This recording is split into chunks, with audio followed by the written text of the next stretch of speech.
عليكم ورحمة الله وبركاته. إن الحمد لله نحمده ونستعينه ونستهديه ونستغفره ونتوب إليه ونتوكل عليه ونعوذ بالله من شرور أنفسنا وسيئات أعمالنا من يهده الله فلا مضل له ومن يضلل فلا هادي له. اللهم صل وسلم وبارك على محمد وعلى آل محمد كما صليت وسلمت وباركت على إبراهيم وعلى آل إبراهيم في العالمين إنك حميد مجيد. أما بعد.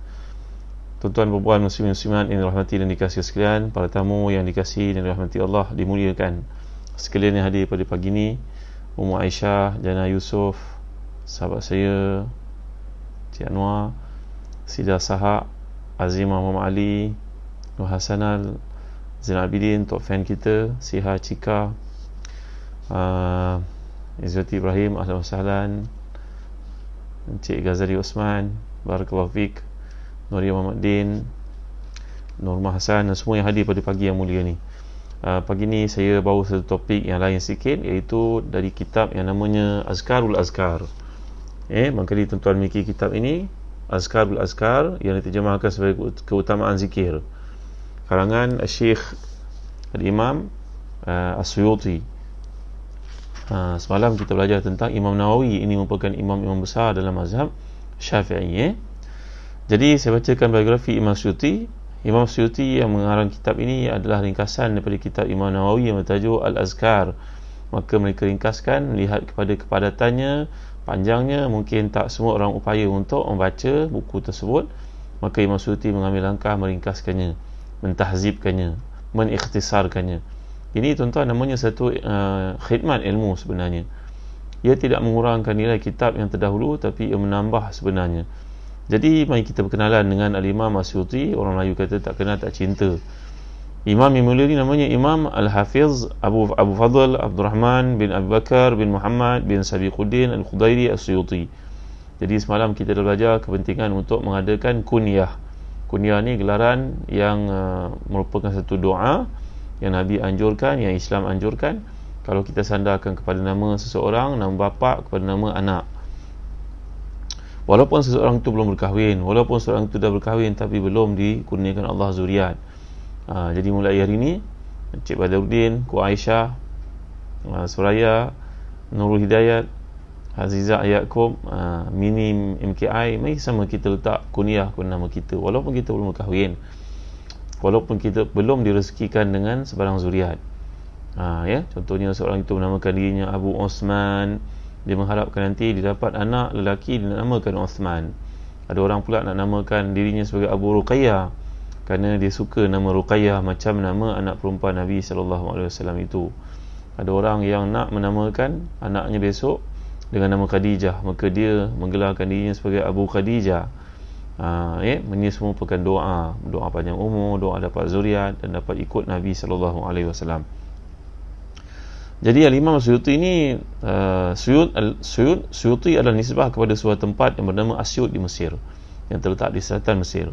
Beliau mendapat gelaran Jalaluddin oleh bapanya sendiri yang lebih dikenali sebagai Jalaluddin As-Suyuti. Jadi Jalaluddin ni maknanya kebanggaan agama, kehebatan agama, keagungan agama. Kita panggil Allahu Rabbul Jalil. Jalal berarti keagungan. Beliau dilahirkan pada tahun 849 Hijrah pada bulan Rajab di Kahirah, Mesir, dan besar di situ. Beliau wafat pada tahun 911 Hijrah pada usia lebih kurang 62 tahun. Inilah Imam Suyuti. Semalam kita berkenalan dengan Imam Nawawi. Imam Suyuti dilahirkan dalam keluarga yang terkenal dengan kecintaan kepada ilmu dan amalan agama. Kita baca kisah para ulama ni, mereka dilahirkan daripada keluarga yang cintakan ilmu. Kita cintakan ilmu ke tidak, tuan-tuan? Banyak ilmu yang kita baca, banyak kitab yang ada kat rumah kita. Ada tak kita peruntukkan satu sudut untuk membaca di rumah? Kalau tak sebuah library pun. Ada tak kita mempunyai peruntukan tertentu setiap bulan untuk membeli buku-buku yang membina minda, ataupun tidak ada langsung? Berapakah peruntukan kita untuk berjumpa dengan orang-orang alim, ustaz-ustaz, hadir ke kuliah mereka? Kalau tak dalam musim PKP macam sekarang pun, kita aim untuk mendengar kuliah-kuliah online, Facebook, berbagai-bagai tokoh ahli ilmu menyampaikan. Adakah kita hadir atau tidak? Ini semua akan refleks diri anak-anak kita, kecintaan, kesungguhan mereka dalam menuntut ilmu. Alangkah eloknya kalau setiap rumah kita ni memiliki satu sudut untuk membaca. dan lazimkan diri kita bila pulang dari jauh macam mana sekalipun, cuba duduk kat situ membaca, bagi menunjukkan kepada anak-anak kita kesungguhan, keseriusan kita untuk membudayakan ilmu. Dan ada tak sesi periwayatan ataupun usrah dalam keluarga, duduk bersembang berilmu, bincang, menyampaikan satu ayat, bincang sama-sama, ada ke tak ada tuan-tuan? Ini semua adalah membantu anak-anak untuk cinta kepada ilmu, seperti kisah para ulama yang kita baca. Bapa Imam Suyuti ini merupakan seorang ulama yang besar, yang hebat pada zamannya. Bapanya meninggal dunia ketika beliau usia 5 tahun. Kita akan lihat kebanyakan orang-orang terpilih ini, bapa mereka meninggal dunia ketika mereka masih lagi kanak-kanak, masih lagi baby, macam Imam Syafi'i sebagai contohnya, Imam Bukhari, Imam Malik. Ini adalah satu takdir Allah supaya anak itu hidup secara independent, boleh hidup sendiri, boleh untuk ilmu sendiri. Sang ibu jadi bapa dan juga jadi ibu pada masa yang sama. Dan kebanyakan ibu yang ada ini, mereka bersabar di atas ketiadaan suami untuk menjaga anak-anak. Saya pernah bincangkan kepada tuan-tuan, ada hadis yang menunjukkan bahawa perempuan yang bersabar di atas kematian suaminya kerana nak mendidik anak-anaknya, mereka ini akan berlumba-lumba sebagai as-sabiqun al-awwalun memasuki syurga, tuan-tuan. Mereka ni akan dianugerahkan Allah berkat kesabaran, kesungguhan, tekad, walaupun dapat ujian yang besar, kematian orang tercinta, suami pula tu, demi untuk menggalas tanggungjawab menjaga anak-anak. Jadi ibu kepada Imam Suyuti ini telah pun menyempurnakan anak ini pendidikannya, menghantar dia untuk menghafaz Al-Quran, dan beliau juga menghafaz kitab-kitab teras dalam mazhab Syafi'i pada usia yang muda. Jadi Imam Suyuti menguasai berbagai bidang ilmu seperti tafsir, hadis, fiqh, nahwu, usul fiqh dan sebagainya. Beliau sendiri pernah berkata tentang dirinya, aku telah direzekikan Allah segala pujian, penguasaan dalam 7 bidang ilmu, iaitu tafsir, hadis, fiqh, nahwu, ma'ani, bayan dan juga badi'. Ma'ani, bayan dan badi' ni ilmu dalam bahasa Arab dalam satu cabang namanya balaghah. Jadi beliau bersyukur pada Allah atas nikmat itu, bukan dihibah-hibahkan kepada orang, tapi dia menulis dalam karyanya dan orang jumpa bahawasanya dia bersyukur pada Allah kerana penganugerahan ilmu yang diberikan oleh Allah. Dzalika fadlullah yu'tihi man yasha.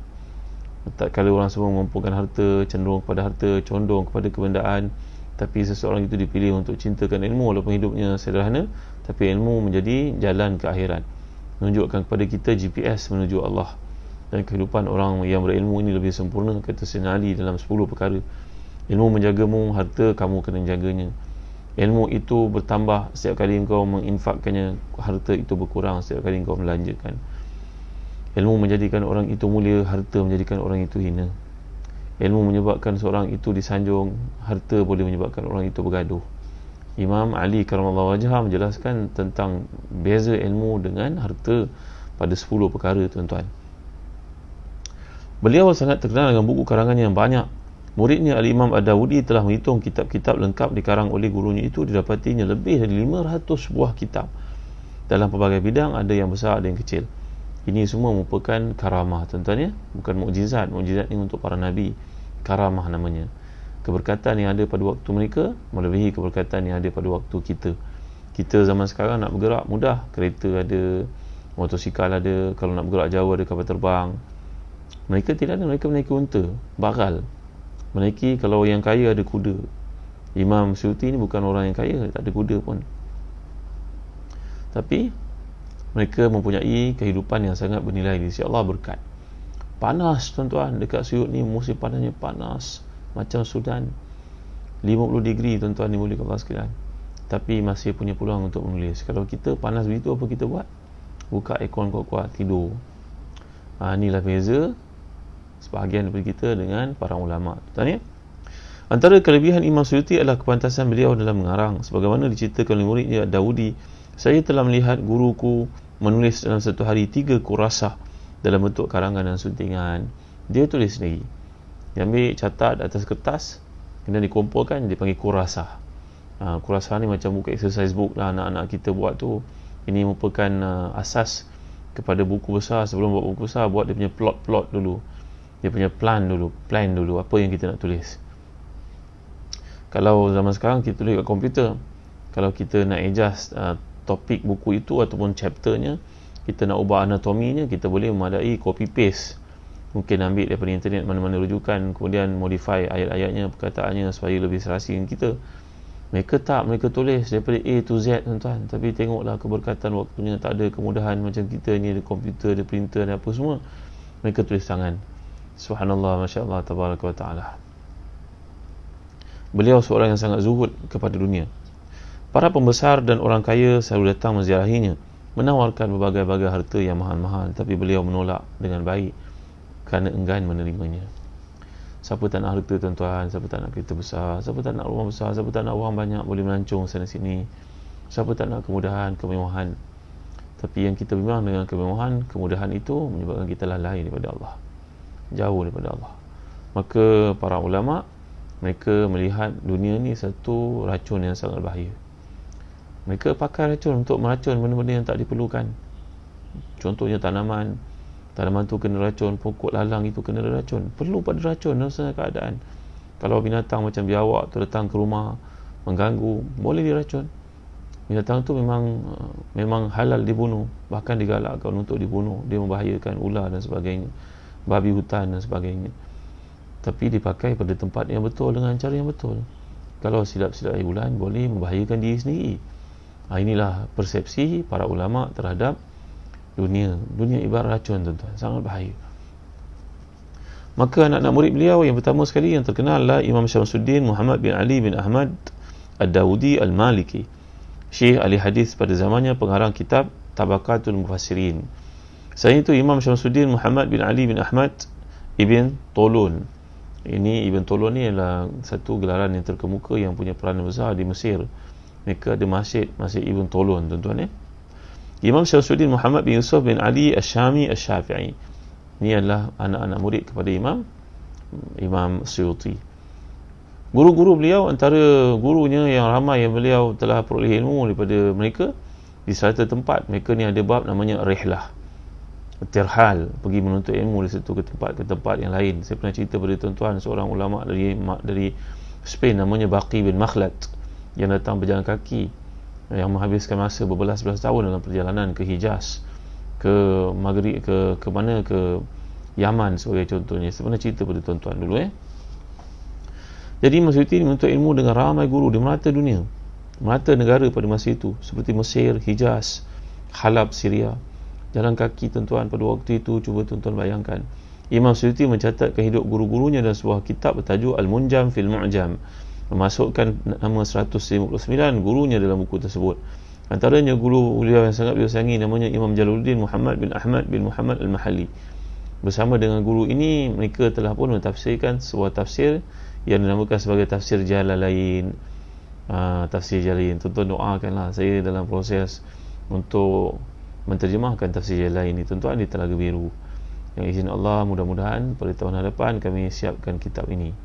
Doakan untuk kami, tuan-tuan. Tafsir yang mulia oleh Al-Imam Asy-Suyuti dengan gurunya Al-Imam Al-Mahalli, namanya tafsir Jalalain. Tafsir Jalalain yang dipakai oleh ulama-ulama pondok di serata tempat, di Patani, di Kelantan, di Kedah, di Pahang, di Terengganu, di Indonesia. Mereka memakai tafsir Jalalain Kemudian antara guru beliau lagi namanya Syekhul Islam Ahmad Al-Imam Al-Qadhi Salih bin Umar bin Raslan Al-Bulqini Asy-Syafi'i. Ini adalah Ibn Ruslan, salah seorang ulama besar dalam mazhab Syafi'i. Kemudian gurunya lagi Imam Syarafuddin Abu Zakaria Yahya bin Muhammad Al-Munawi Asy-Syafi'i.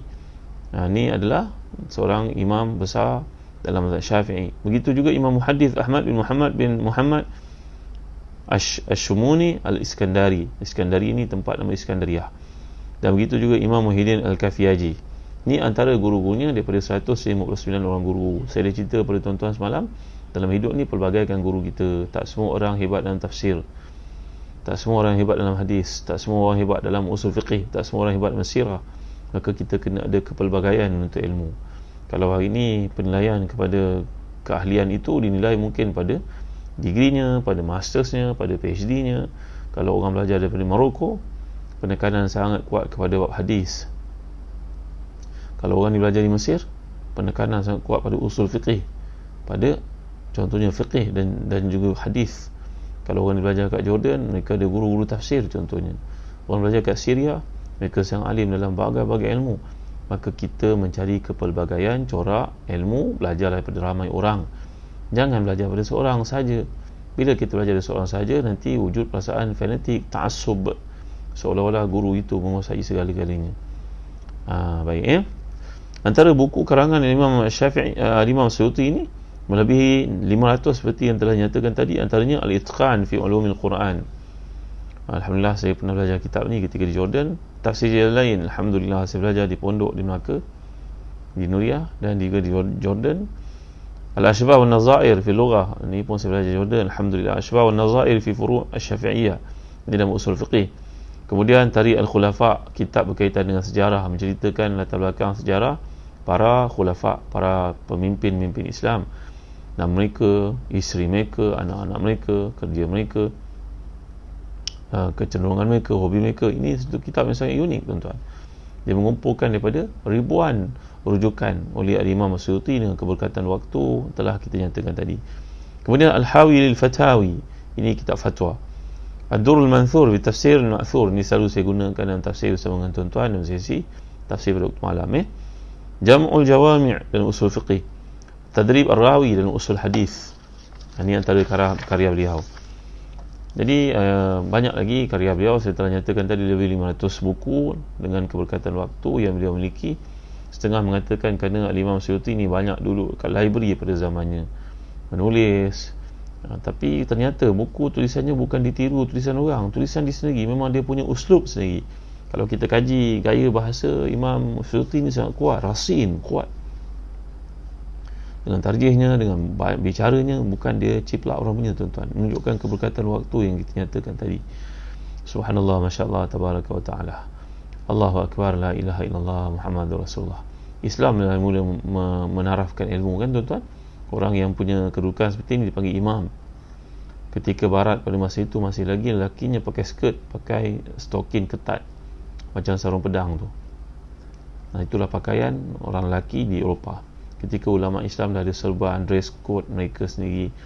Ulama-ulama Islam dipanggil dengan gelaran al-imam. Macam barat kemudian yang mewujudkan gelaran profesor. Tuan-tuan, imam dah lama dipakai daripada zaman Nabi SAW lagi, para sahabat, para tabi'in. Ini menunjukkan penerapan ilmu yang berlaku dalam Islam 1000 tahun lebih awal, lebih barat. Baik, saya bacakan sedikit mukadimah yang penting terhadap buku ni. Alhamdulillah wassalatu wassalamu ala Rasulillah. Hadhihi kurasa harartu fiha al-azkar wal adiyya allati fi kitab al-azkar litashhula ala al-muta'abbid muraja'atuha wa hifdhuha, wa rubama dhamamtu ilayha ashya' lam yazkurha min syarh al-muhazzab wa riyadus salihin wa ghairi dhalik. Wallahu as'al al-i'ana wa tawfiq. Tengok gaya para ulama terdahulu ketika memulakan apa karya, pujian kepada Allah, selawat kepada Rasulullah. Kata beliau, segala puji hanyalah milik Allah yang sempurna. Sejak sejata atas hamba yang terpilih. Inilah catatan yang saya rangkumkan dalam kitab-kitab zikir dan doa yang saya ringkaskan daripada Al-Azkar oleh Imam Nawawi. Semalam kita bincang tentang Imam Nawawi. Kadang-kadang saya gabungkan dalamnya berbagai perkara yang Imam Nawawi tidak nyatakan, yang dinyatakan oleh beliau dalam syarah Muhazzab, atau lebih dikenali sebagai nama Majmu', Riyadhus Salihin dan sebagainya. Hanya Allah saya mohon pertolongan dan taufik. Jadi Al-Imam Suyuti meringkaskan apa yang terdapat karya Al-Imam An-Nawawi yang dipanggil sebagai Al-Azkar. Al-Azkar yang tebal, tuan-tuan. Jadi Imam Suyuti melihat ada bahagian yang perlu dielakkan, ataupun perlu dihazafkan, atau perlu ditiadakan. Ini biasalah, ini khidmat ilmu namanya, dengan syarat kita mengiktiraf peranan orang terdahulu. Jadi jangan kita pergi ambil bahan orang kemudian kita claim kita punya. Ini yang tak tepat, yang tak betul, berdosa, tuan-tuan. Jadi dalam Islam telah lama mengajar kita elakkan plagiat, mencuri hak orang. Jadi beliau mulakan perbincangan daripada kitab Azkarul Azkar, ringkasan kepada Al-Azkar oleh Al-Imam Nawawi ini, dengan doa di tempat tidur. Tempat tidur juga merupakan tempat ibadah kita, jangan kita abaikan. Semua peluang beribadah ni jangan abaikan. Jangan pandang pada kecilnya, tapi pandanglah pada peluangnya kita mendapat rahmat Allah. Itu dia. Jadi doa bila menghampiri tempat tidur, Bismikallahumma ahya wa amut. Alhamdulillah, doa ini kita pelajari, anak-anak kita pelajari dari tadika lagi. Itulah, dengan nama Allah aku hidup dan aku mati. Ini doa pertama. Doa yang kedua, riwayat pada Bukhari juga, Muslim, Abu Dawud, Tirmizi, Ibn Majah, Darimi, Ahmad, Nasa'i, dan juga amal Yaumul Laila oleh Ibn Sunni, Al-Baghawi dan Syarh Sunnah daripada Abu Hurairah. Jadi Imam Suyuti ni telah saya tekankan di awal, beliau seorang ahli hadis, ahli fiqih, ahli tafsir. Jadi metodnya dalam penulisan dia mesti bawa riwayat daripada imam-imam hadis.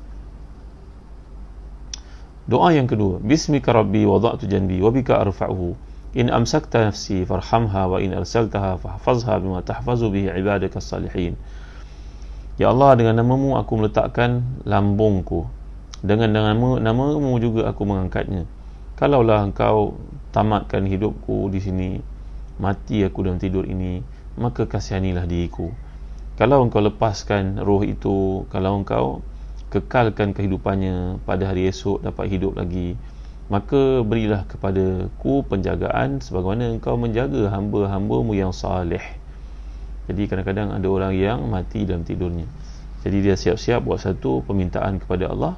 Andai itulah harinya yang terakhir, tidurnya yang terakhir, maka kasihanilah dia, rahmatilah dia. Kita masuk syurga bukan kerana amalan, tuan-tuan ni. Kita masuk syurga kerana rahmat Allah.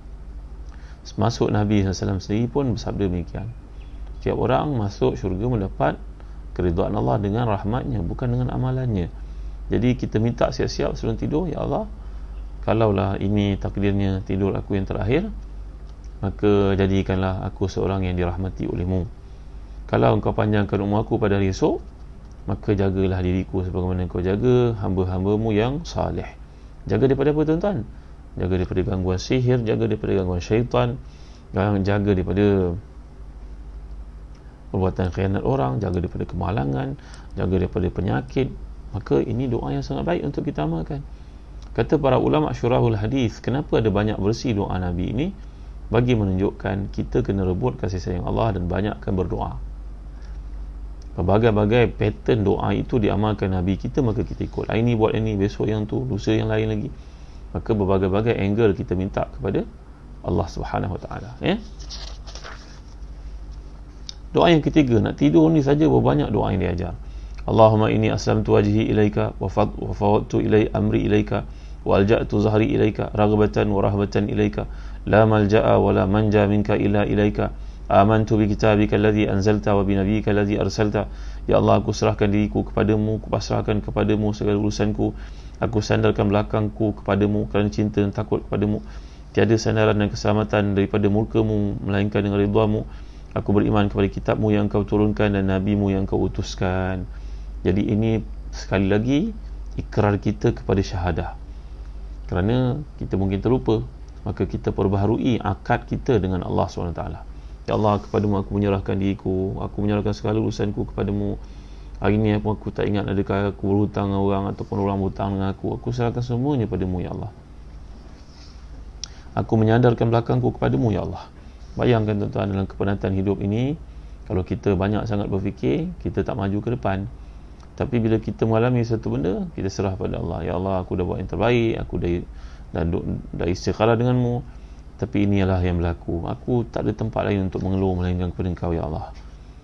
Kalau kita pergi ke Indonesia, mereka kaunter apa dipanggil dekat airport dan sebagainya, kaunter apa? Kaunter aduan mereka kat Indonesia kata kaunter keluhan. Allahu Akbar, keluhan. Sedap ayat tu, tuan. Jadi dalam konteks ini kita mengeluh hanya kepada Allah. Mengeluh dalam Facebook boleh selesaikan masalah tak, tuan-tuan? Mengeluh dekat social network boleh selesaikan masalah tak, agak-agak?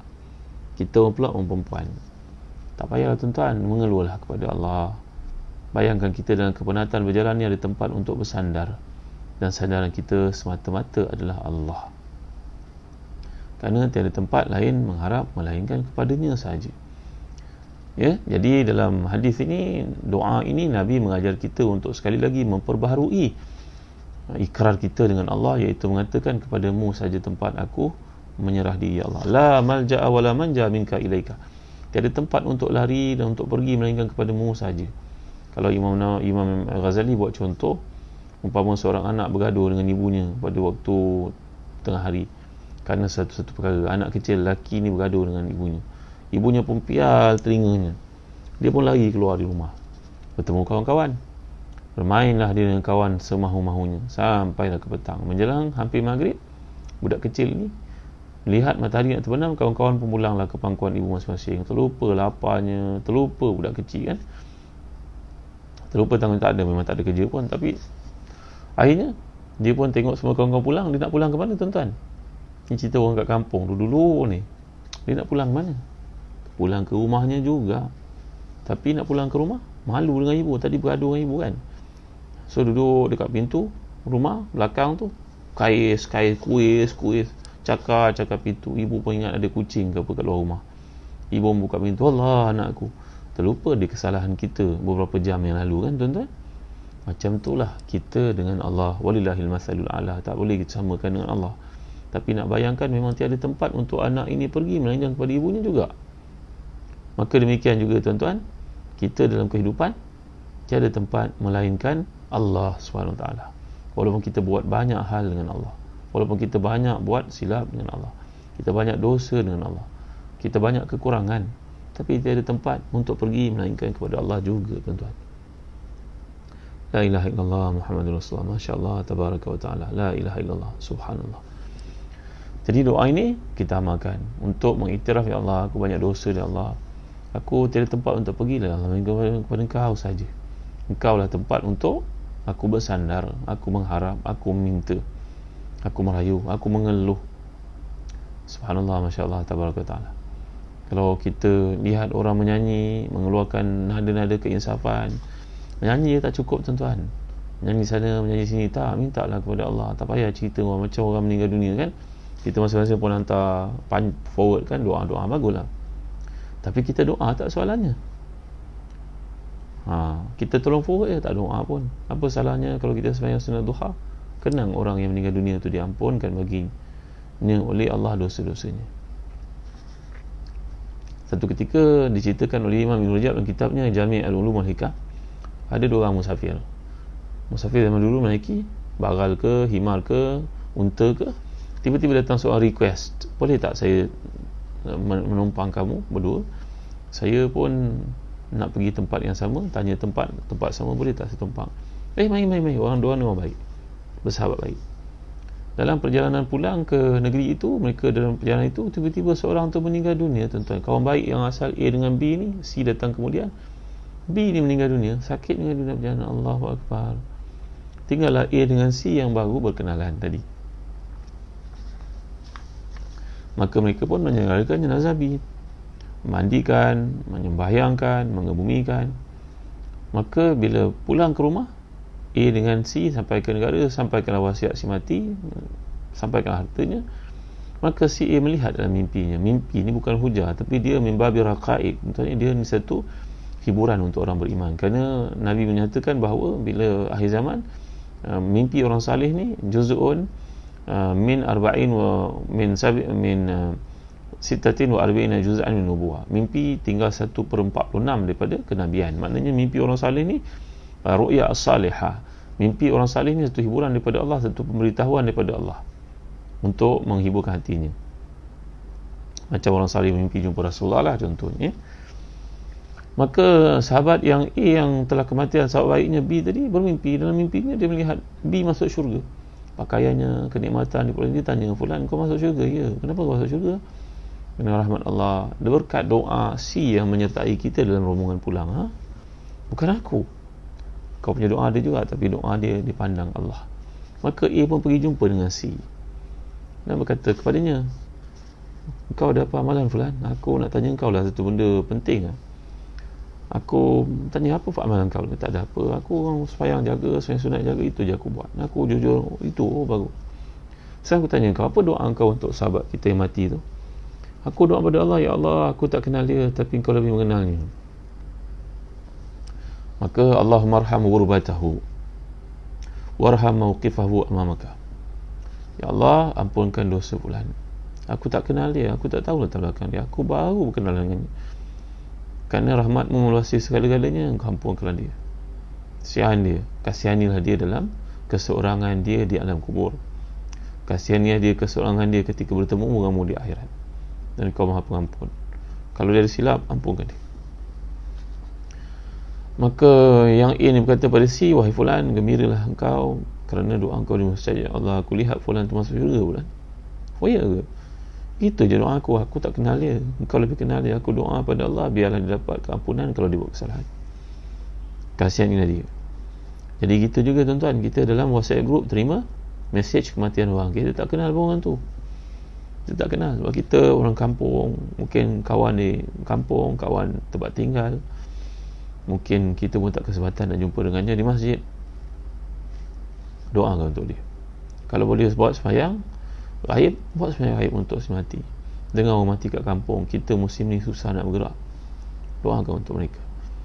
Jadi doa ni adalah satu ibadah. Doa ni adalah senjata bagi orang beriman. Doa ni boleh mengubah qadar yang Allah tetapkan dengan cara-cara yang tertentu. Allah lebih mengetahui. Tapi dengan sebab doa, Allah memakbulkan banyak perkara, tuan-tuan ya. Jadi dalam hidup ini banyakkan doa ketika nak tidur. Contohnya doa yang keempat yang diajar oleh Imam Suyuti, ringkasan daripada karya Imam An-Nawawi Al-Azkar. Allahumma qini azabaka yawma tab'atsu ibadak. Ya Allah, berilah kepada aku penjagaan daripada azabmu pada ketika engkau membangkitkan hamba-hambamu. Ini doa yang lain, pendek tetapi sangat besar maknanya. Kerana Rasulullah lah lebih faham kenapa Rasulullah doa begini. Kerana azab itu satu benda yang benar. Azab yang kita lakukan sama ada sengaja ataupun tidak, maksiat-maksiat, maka kena azab, tuan-tuan. Kerana di akhirat nanti tidak ada duit yang boleh menebus kita pada kesalahan. Tak ada lagi syafi', tak ada lagi nasir. Syafi' ni maknanya orang yang boleh bagi syafaat. Kalau kat dunia kita mengalami masalah dengan pihak berkuasa, contohnya kena tindakan mahkamah, ada orang boleh bagi syafaat, garantor. Kalau kita tak ada garantor, kita punya wang kita boleh bayar. Tapi di akhirat tidak ada, tuan-tuan. Tidak ada boleh melepaskan kita melainkan amal saleh saja, dan bila syafaat daripada orang-orang yang saleh terhadap kita. Jadi kita minta kepada Allah siap-siap di dunia lagi selamat daripada azab, sama ada azab kubur ataupun azab akhirat. Doa yang kelima, tuan-tuan, ni daripada Azkar ini. Allahumma rabbas samawati wa rabbal ard wa rabbal arshil azim, rabbana wa rabba kulli syai'in faliqal habbi wan nawa wa muziyat taurati wal injili wal furqan, a'udzu bika min syarri kulli syai'in anta akhizun min nasiyati. Allahumma antal awwal falaysa qablaka syai', wa antal akhir falaysa ba'daka syai', wa antal zahir falaysa fawqaka syai', wa antal batin falaysa dunaka syai', iqdi anna dayn wa aghnina min al-faqr. Riwayat Muslim, tuan-tuan, iaitu Nabi mengajar kita satu doa. Ya Allah, engkaulah pemilik segala langit dan di bumi, dan pemilik arasy yang agung, Tuhan kami dan Tuhan segala sesuatu, yang menumbuhkan biji-bijian dan juga benih, yang menurunkan kitab Taurat dan juga Injil serta Al-Furqan. Aku berlindung kepadamu segala keburukan, setiap keburukan yang engkau sahaja memegang ubun-ubunnya, berarti engkau berkuasa padanya. Engkaulah yang paling awal, tiada satu sebelummu. Engkau yang terakhir, tiada satu selepasmu. Engkau yang maha zahir, tiada siapa yang berkuasa atasmu. Engkaulah yang batin, tiada satu pun tersembunyi dan juga menyingkap kezahiranmu. Lunaskanlah segala hutang kami dan keyakinan kami, dan selamatkan kami daripada kemiskinan. Tuan-tuan, doa ni doa yang sangat penting untuk kita amalkan. Nombor satu, kita puji Allah. Nombor dua, kita mengakui kitab-kitab semuanya Allah turunkan. Yang ketiga, kita minta pada Allah kerana Allah memiliki segala-galanya dalam genggaman. Mungkin tidur pada waktu malam, orang jahat datang ke rumah, buka rumah, macam contoh yang kita lihat berbagai-bagai cara. Kadang-kadang tidur waktu malam, binatang buas. Kadang-kadang tidur waktu malam, ada binatang berbisa. Kadang-kadang kita tidur waktu malam, berlaku banjir. Kadang tidur malam, rumah terbakar, tuan-tuan. Maka kita minta kepada Allah semua penjagaan daripada benda yang kita nampak, benda yang kita tak nampak. Yang kelima, dalam ayat ini, dalam doa ini, kita minta pada Allah supaya bantu selesaikan hutang. Lalu para sahabat tanya kepada Rasulullah, kenapa banyak sekali doa Rasulullah tentang hutang, ya? Rasulullah menjawab, hutang menyebabkan seseorang manusia itu tidak boleh tidur malam. Begitu maksudnya. Hutang menyebabkan manusia ini bercakap dan dia menipu kerana dia tak bayar hutang dia. Tuan dimuliakan sekalian. Jadi dalam doa ini Nabi mengajar kita nak tidur pun minta pada Allah selamat daripada isu hutang. Memang kita kena berhutang. Kalau kita berniaga, memang kena ada sistem kredit, debit, ada tuan-tuan, creditors, debtors ada. Tapi dalam hati si mukmin sentiasa berusaha untuk membayar hutang-hutangnya. Jangan jadi seperti setengah orang tak bertanggungjawab. Berniaga dapat duit banyak sikit, beli tanah, beli rumah, macam-macam benda lagi dibuat, kahwin lagi, beli kereta. Padahal duit orang ni. Kita berniaga apa sekalipun kena tahu hak kita, hak orang lah tuan-tuan. Tolonglah jangan ambil hak orang tuan-tuan.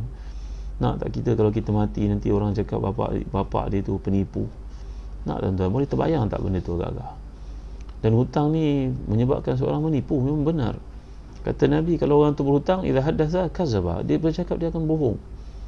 Jadi ukurlah baju di badan sendiri keperluan kita dalam kehidupan. Kalau kita tak boleh nak hidup yang kita harapkan, qanaah lah atas apa yang ada.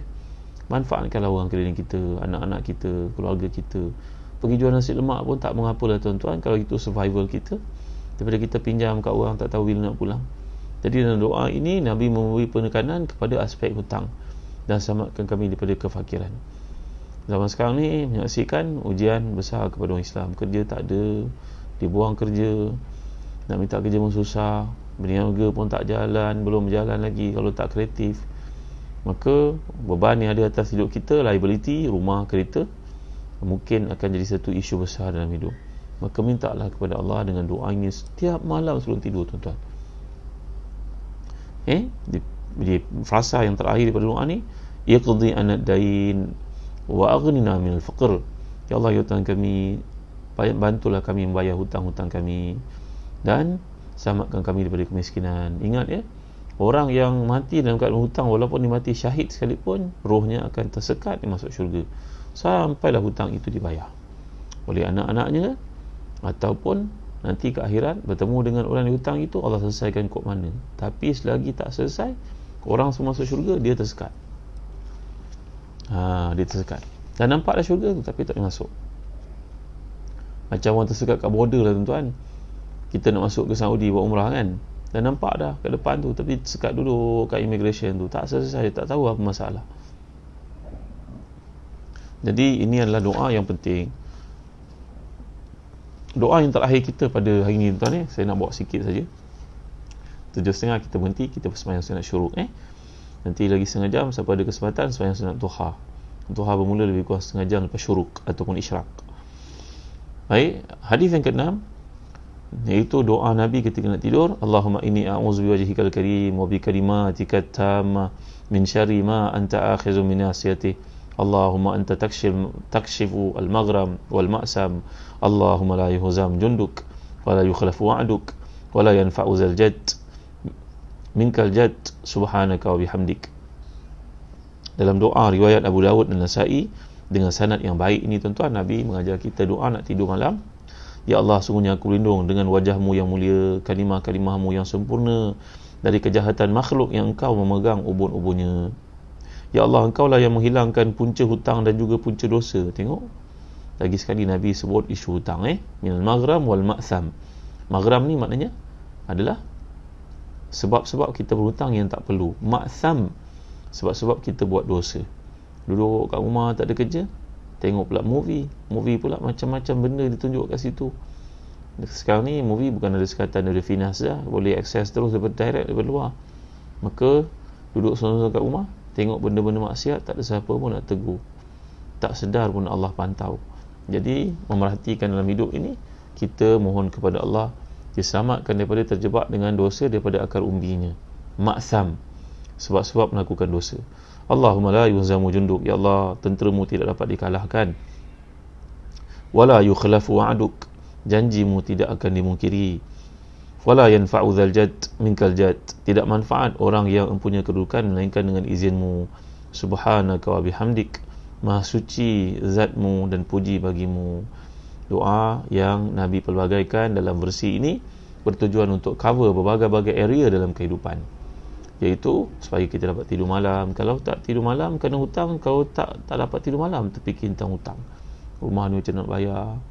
Itulah tuan-tuan, sebab berlumba-lumba sangat bab kebendaan, lupa nak buat pengiraan yang tepat, akhirnya dah tersekat dengan masalah-masalah hutang. Dah tu terlibat dengan riba pula tuan-tuan. Kalau kita beriman kepada Allah, Allah janjikan ke akhirat itu syurga sebuah saja antara langit dan bumi, dia punya lebar luas dia, tuan-tuan. Kat dunia kita boleh dapat macam tu tak? Boleh dapat beribu hektar dengan kita meminjam duit pada bank, terlibat dengan benda-benda riba, kadang-kadang rasuah lagi pegawai bank. Bahagia tak hati agak tuan-tuan? La ilaha illallah Muhammadur Rasulullah. Ya, inilah dia kebendaan yang menjadikan kita makin hari makin jauh daripada Allah. Mohonlah kepada Allah selalu supaya Allah bantu kita dalam perkara-perkara seperti ini. Amalkan doa ni, doa daripada kita Azkar muka surat 4. Saya yakin kalangan tuan-tuan dalam memiliki kitab yang mulia ni juga satu silibus yang menarik untuk kita baca.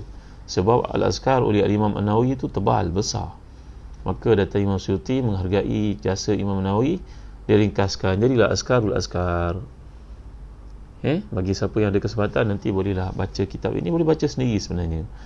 Tak semestinya kena berguru, tapi kita boleh baca dan kita boleh sama-sama talaqi. Mudah-mudahan apa yang saya pernah pelajari dari guru saya, Syekh Nur Ali Salam Al-Qudha ketika berada di Jordan dahulu, boleh jadi satu sanad untuk tuan-tuan amalkan.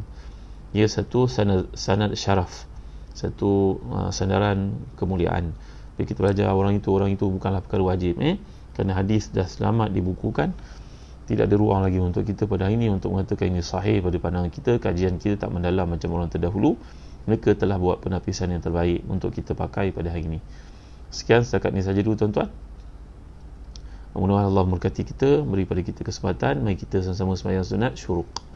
Siapa yang dengar majlis ilmu kemudian sembahyang sunat syuruk 2 rakaat, waktu seperti ini baginya pahala umrah lengkap kata Nabi kita sallallahu alaihi wasallam. Dalam hadis lain, haji tamah sempurna. Buatlah setiap hari ketika kita free, tuan-tuan, tak ada pergi kerja dan sebagainya. Nanti lebih kurang setengah jam, 40 minit, 1 jam ke hadapan ada peluang sembahyang sunat duha pula. Inilah rutin harian orang-orang saleh, tanda syukur kepada Allah. Terima kasih tuan-tuan. Di akhir sekali, tuan-tuan ada peluang, tuan-tuan nak pergi travel nanti lepas PKP ni, jangan lupa Zahzan Travel yang menaja pertemuan ilmu kita pada pagi ni. Dan bagi tuan-tuan yang duduk kat rumah, anak-anak kita belum pergi sekolah, dapatkanlah buku-buku dari Telaga Biru, latihan topikal berbagai-bagai subjek dari darjah 1 hingga darjah 6, daripada tingkatan 1 sampai tingkatan 5, termasuk UPSR, UPKK, PT3, SPM. Kita belajar untuk tambah ilmu, untuk dekat diri kepada Allah, supaya masa terisi, supaya anak-anak kita memiliki pemikiran berkualiti, tidaklah jauh dari sekolah, berarti mereka burn semua ilmu yang ada. Jadi amalkanlah tuan-tuan, isilah masa mereka ikut jadual. Kalau ikut jadual kat kelas anak-anak kat sekolah tu sangat baik. Bawa pulang buku-buku teks. Kami menerbitkan buku latihan di Telaga Biru. Boleh dapatkan rujukan daripada pegawai-pegawai Telaga Biru, contohnya Puan Intan, Tuan Ridwan Zainul, Farid Mizan, Faizal, Kazim Sulaiman, Zainan, Rosli, Taufik Ramli. Ini nama merupakan pegawai-pegawai Telaga Biru yang sudi bersedia untuk bantu tuan-tuan ada tuan-tuan perlukan. Tuan-tuan cikgu, ibu bapa, insya-Allah kami boleh hantar buku-buku ni ke rumah. Dan alhamdulillah sebahagian besar dari buku-buku kami pun telah ada di Shopee, boleh dibeli di situ, dan mungkin kos penghantaran tuan-tuan di-freekan, percuma, tuan-tuan boleh dapat manfaat belian tuan-tuan yang terdahulu saya difahamkan. Jadi bagi tuan-tuan yang minat untuk melakukan korban, kami di Zazan Travel bersedia untuk bantu tuan-tuan dalam tempoh masa ini, sama ada di Syria iaitu di Damsyik ataupun di Mekah. Walaupun sudah tiada musim haji, kami semalam dah mula melakukan akikah beberapa ekor kambing yang tuan-tuan minta kami lakukan di Mekah, untuk orang-orang susah di Mekah. Alangkah ramainya mereka. Dan kemudian kita juga melakukan akikah dan korban ni di negara-negara Afrika seperti Sudan contohnya. Lagi bagi tuan-tuan yang minat, bolehlah menghubungi Ustaz Faiz Mukhtar, CEO kepada Zahzan Travel. InsyaAllah kami bersedia untuk menunaikan hajat dan impian tuan-tuan untuk melakukan korban di negara-negara yang sangat memerlukan seperti mereka.